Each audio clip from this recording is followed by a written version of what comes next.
যে এই সরকার 11তে এসে যেমন টাটাকে তাড়িয়েছে, 16 সালে এসে যেমন চাকরি বিক্রি করেছে, 26-এ যদি এরা কোনোভাবে আসতে পারে তাহলে এরা আপনাদের এই রাজ্যে হিন্দু শূন্য করার কাজ করবে।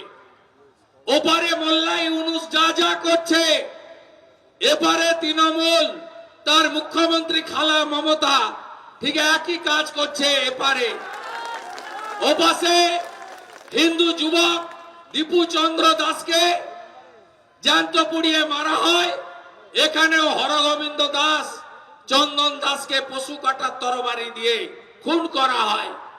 কিছুদিন আগে আপনারা জানেন একটি ঘটনাকে কেন্দ্র করে ধুবুলিয়া, নাকাশিপাড়া, বেথুয়া ঢহরিতে কি করেনি এরা। তাই আপনাদের সকলের আওয়াজ হওয়া উচিত, আর উদ্বাস্তু হব না, মোদিজিকে ছাড়বো না, মোদিজির সঙ্গে থাকবো। আচ্ছা, একজন রোহিঙ্গাকে শুভেন্দু অধিকারী সামনে আনতে পেরেছে ভোটার লিস্ট থেকে? সবকিছু তো একটা সীমা থাকবে। এর আগে বিজেপি বলতো লাখ লাখ রোহিঙ্গা ধরা পড়বে এসআইআর শুরু হলে। একজন রোহিঙ্গা ইলেকশন কমিশন ক্লারিফাই করে দিয়েছে কারা কারা বাদ, কি জন্য বাদ। ভোটার লিস্টে একজন রোহিঙ্গা খুঁজে বার করতে পারেনি। রোহিঙ্গা যদি ঢুকে থাকে তো তাহলে সেটা বিএসএফ আর অমিত শাহ বিজেপির ব্যর্থতা, অন্য দেশ থেকে ঢুকছে রোহিঙ্গা, কিন্তু ভোটার লিস্টে তো রোহিঙ্গা নেই। আর তৃণমূল কেন গন্ডগোল করবে? তৃণমূল জানে উন্নয়নের উপর ভোট হবে এবং তৃণমূল স্মুথ জিতবে। যারা জানে জিতবে না তারাই এই ধরনের অশান্তিগুলো তারা করছে বা তাদের ওই সব নতুন সব গদ্দার এজেন্সি দিয়ে করাচ্ছে। পাখির চোখ পশ্চিমবঙ্গ ও তেলেঙ্গানায় মানুষের আওয়াজে পরিণত হয়েছে বিজেপি।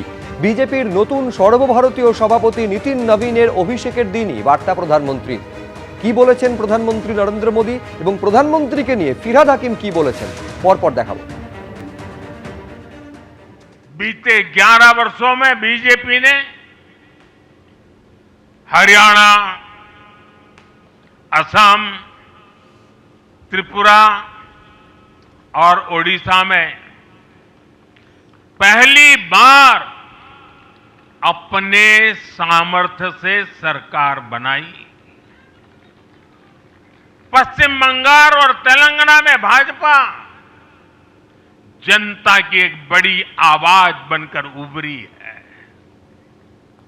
अक्सर होता यह है कि लंबे कार्यकाल के बाद सरकारों के लिए टिके रहना मुश्किल होता है, लेकिन बीजेपी ने इस ट्रेंड को भी तोड़ दिया है।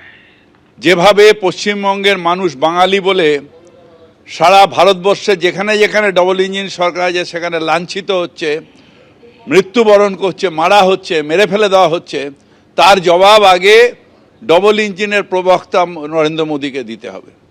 বাঙালি মেরে বাঙালি প্রেম, বিজেপি সেম।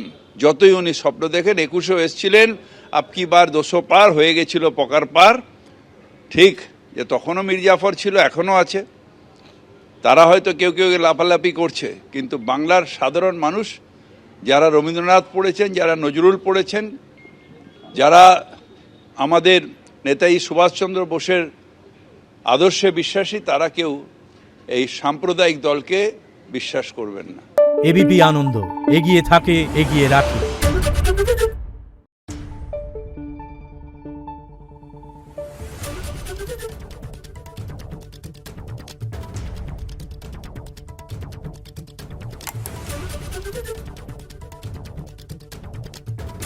Thank you.